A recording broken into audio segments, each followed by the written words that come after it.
प्रधानमंत्री नरेंद्र मोदी 20वें आसियान भारत शिखर सम्मेलन और 18वें पूर्वी एशिया शिखर सम्मेलन में भाग लेने के लिए आज इंडोनेशिया की यात्रा पर रवाना होंगे।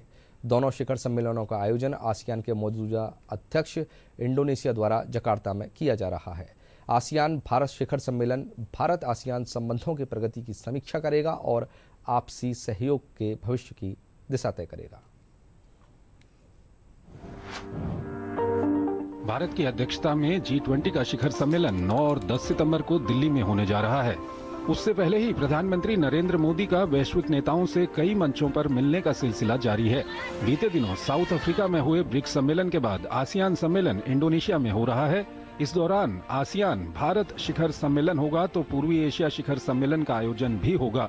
इस सम्मेलन में पीएम मोदी भाग लेने के लिए इंडोनेशिया की राजधानी जकार्ता जा रहे हैं, जहां वो इन दोनों सम्मेलनों के दौरान विश्व नेताओं से मुलाकात करेंगे तो इन फोरम पर भारत की आवाज बुलंद करेंगे।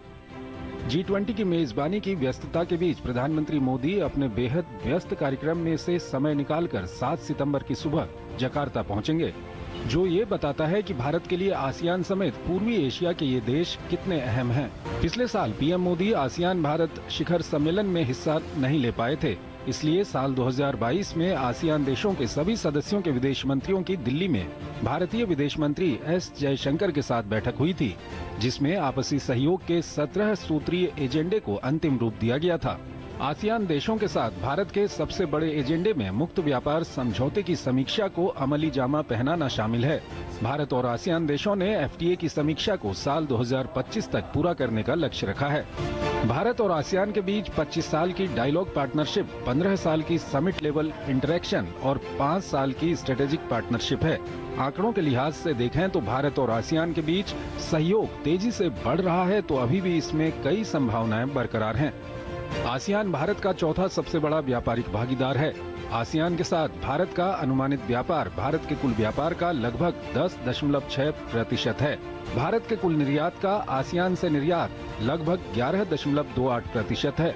भारत आसियान के बीच सहयोग के लिए आसियान भारत सहयोग कोष, ASEAN Bharat science and technology development कोष और आसियान भारत ग्रीन फंड स्थापित किए गए हैं। भारत और आसियान देशों के बीच बीते कुछ वर्षों में जिन क्षेत्रों में सहयोग को तेजी से आगे बढ़ाने पर सहमति बनी है, उनमें समुद्री सहयोग, राजनैतिक सुरक्षा, रक्षा सुरक्षा, इंडो पैसिफिक जैसे क्षेत्र शामिल हैं। अगर आसियान संगठन की बात की जाए तो आसियान दक्षिण पूर्व एशियाई देशों का संगठन है। ये संगठन एशिया प्रशांत के उपनिवेशी राष्ट्रों के बढ़ते तनाव के बीच राजनीतिक और सामाजिक स्थिरता को बढ़ावा देने के लिए स्थापित किया गया था। इन देशों में Brunei, Cambodia, Indonesia, Laos, Malaysia, Myanmar, Philippines, Singapore, Thailand और वियतनाम शामिल हैं। आसियान में 3 स्तंभ हैं, जिसमें आसियान राजनैतिक सुरक्षा समुदाय, आसियान आर्थिक समुदाय, आसियान सामाजिक सांस्कृतिक समुदाय शामिल है।